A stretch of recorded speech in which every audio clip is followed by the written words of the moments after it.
Halo Bapak dan Ibu guru hebat di seluruh Indonesia. Awal tahun nih, artinya kita ketemu lagi sama yang namanya sasaran kinerja pegawai atau SKP.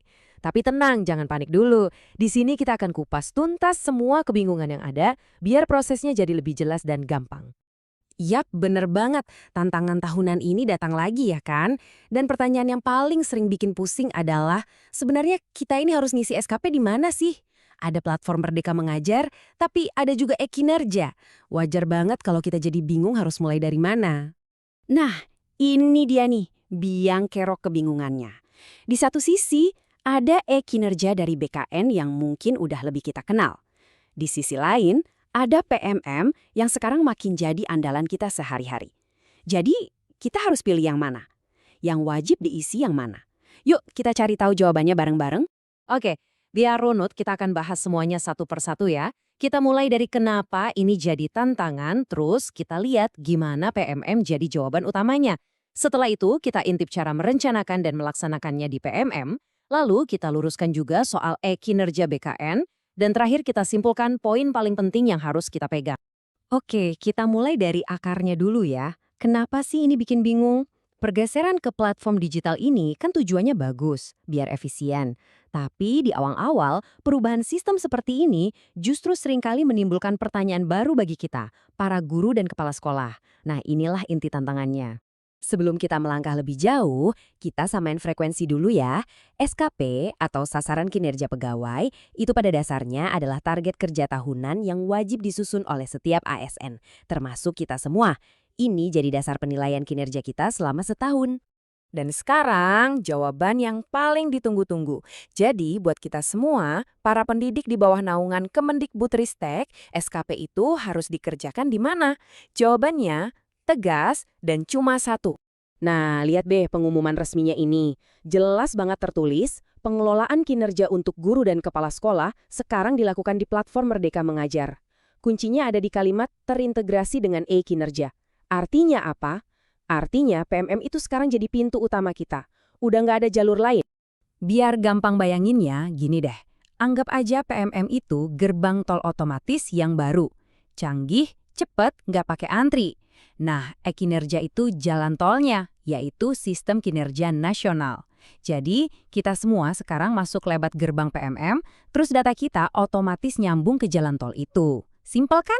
Oke, sekarang kita udah tahu jalurnya lewat PMM. Terus gimana cara praktis ngisinya?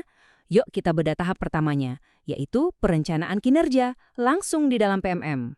Enaknya di PMM itu, kita kayak dituntun gitu, langkah demi langkah, jadi nggak akan tersesat. Pertama, kita diminta milih fokus praktek pembelajaran, lalu merencanakan pengembangan kompetensi. Kalau ada tugas tambahan, bisa dimasukkan juga. Setelah itu kita tinjau perilaku kerja, dan terakhir tinggal diajukan ke atasan untuk disetujui. Nah, pas ngisi nanti, Bapak dan Ibu pasti sering ketemu istilah RHK. Jangan bingung, ini singkatan dari rencana hasil kerja. Gampangnya, ini tuh daftar kerjaan atau target-target spesifik yang kita rencanakan untuk kita selesaikan.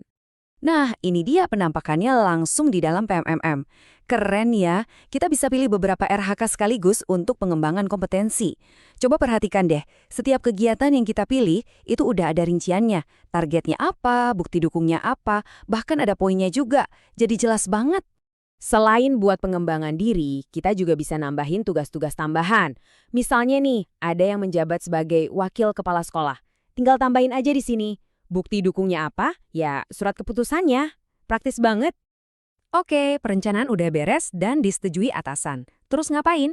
Ya, kita masuk ke tahap pelaksanaan. Saatnya kita ubah semua rencana tadi jadi aksi nyata.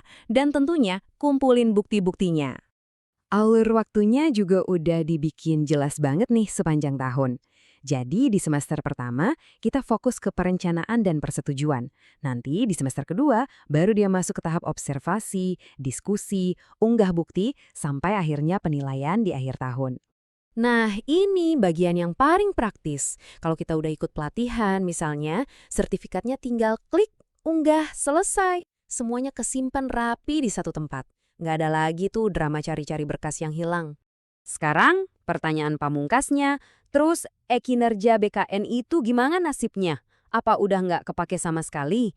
Nah, ini penting banget buat kita luruskan biar nggak ada salah paham. Jawabannya ada di sini, dan ini langsung dari PMM-nya loh. Jelas dan tegas banget. Kalau Anda sudah membuat SKP di PMM, Anda tidak perlu membuat lagi di e-kinerja BKN. Sekali lagi ya, tidak perlu. Titik. Tapi tunggu dulu, ada pengecualiannya. Aturan ini tuh khusus buat kita yang ada di bawah Kemendikbudristek. Nah, kalau rekan-rekan kita, para guru dan kepala sekolah di bawah Kementerian Agama atau ASN di kementerian lain, jalur mereka untuk saat ini masih tetap lewat e-kinerja BKN secara langsung. Sebagai info tambahan, sebetulnya logika penilaian di PMM maupun e-kinerja itu sama. Selalu ada 3 aspek utama yang dilihat. Kuantitas, yaitu berapa banyak yang kita hasilkan, kualitas, yaitu seberapa baik hasilnya, dan waktu, yaitu ketepatan penyelesaiannya. Jadi pas kita ngisi target di PMM, sebenarnya kita lagi nentuin 3 hal ini. Oke, jadi apa nih kesimpulan besar yang bisa kita ambil dari semua ini? Apa sih arti dari perubahan sistem ini buat kita sehari-hari sebagai pendidik? Nah, ini dia intinya. Ini bukan sekedar ganti aplikasi Bapak dan Ibu. Tujuannya itu supaya SKP nggak lagi kerasa kayak ngurusin administrasi yang ribet dan terpisah, tapi benar-benar nyambung dengan apa yang kita kerjakan di kelas setiap hari. Penilaian kinerja kita jadi jauh lebih relevan. Jadi, sebagai penutup, mari kita renungkan bareng-bareng. Kalau sekarang SKP itu bukan lagi beban administrasi, tapi jadi alat bantu kita untuk jadi guru yang lebih baik, kira-kira peluang keren apa aja ya yang bisa kita ciptakan untuk meningkatkan dampak positif bagi murid-murid kita? Nah, ini pertanyaan yang jawabannya ada di tangan kita semua.